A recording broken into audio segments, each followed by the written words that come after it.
Everyone carries memories from childhood, some cherished, others painful. While most experiences fade with time, certain wounds like being bullied can leave scars that linger into adulthood. But if life presents an opportunity for revenge, would you take it? Budin had always been an intelligent and reserved student. His quiet nature and studious habits made him an easy target for bullies, particularly Latif, the ringleader. School was a daily torment for Budin: mockery, humiliation, and even physical abuse. One of the worst days was when Latif and his gang shoved him into a filthy ditch on his way home. His parents, both engineers, constantly reassured him. "Stay strong, Budin. People like that don't go far in life," his father would say. They encouraged him to report the bullying, but deep down, Budin knew it wouldn't change anything. By the time he reached his third year, fate intervened. Latif was expelled and transferred to another school after multiple complaints from parents. With his tormentor gone, Budin's life took a turn for the better. He thrived academically, eventually earning a scholarship to study mechanical engineering in England. Years later, Budin returned home, now a 28-year-old engineering manager in a respected construction company.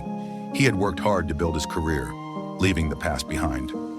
Or so he thought. One day, due to the HR manager's absence, Budin was asked to sit on the interview panel for new hires. He wasn't thrilled about it. Hiring wasn't his responsibility, but orders were orders. With only 4 job openings and over 200 applicants, the interview process was rigorous.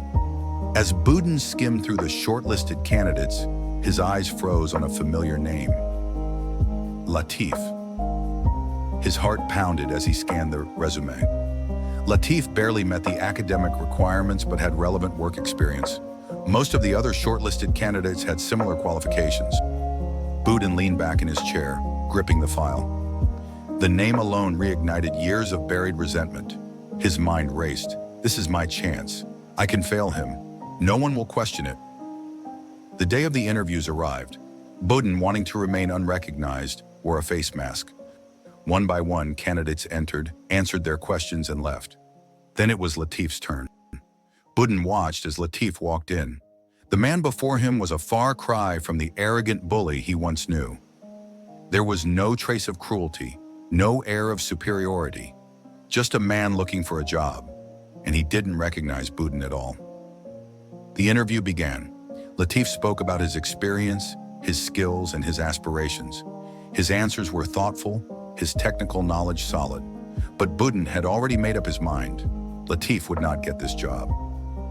Then Budin decided to test him. "One last question, Mr. Latif. Bullying has been a rising concern in schools. What are your thoughts on this issue?" The other panelists exchanged curious glances, sensing an unusual shift in tone. Latif stiffened. He lowered his gaze, and for the first time, hesitation clouded his face.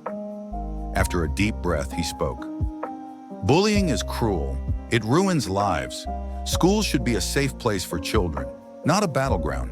Parents and teachers must work together to stop it." His voice was firm but carried a weight of something deeper. Budin wasn't satisfied. He leaned forward. "Mr. Latif, this next question is personal. You may choose not to answer." Latif nodded. "Go ahead. Have you ever bullied anyone before?" Silence. The other panelists shifted uncomfortably, but Budin didn't care. He needed to hear it. Latif exhaled slowly. "Yes, I have." The room grew heavy with his confession. "Back then, I thought power came from fear. I was proud that no one dared to challenge me. But as I grew older, I realized I had no real friends. They weren't with me out of friendship or loyalty, but out of fear." He paused, his voice thick with emotion. "Now my own son is being bullied at school, and I can't do anything except report it, just like those I once tormented did. The helplessness I feel now, I understand what they must have felt. I see now that my actions were unforgivable." Latif swallowed hard. "If I could only turn back time, I would kneel before every person I hurt and beg for their forgiveness. But I guess life doesn't give second chances that easily."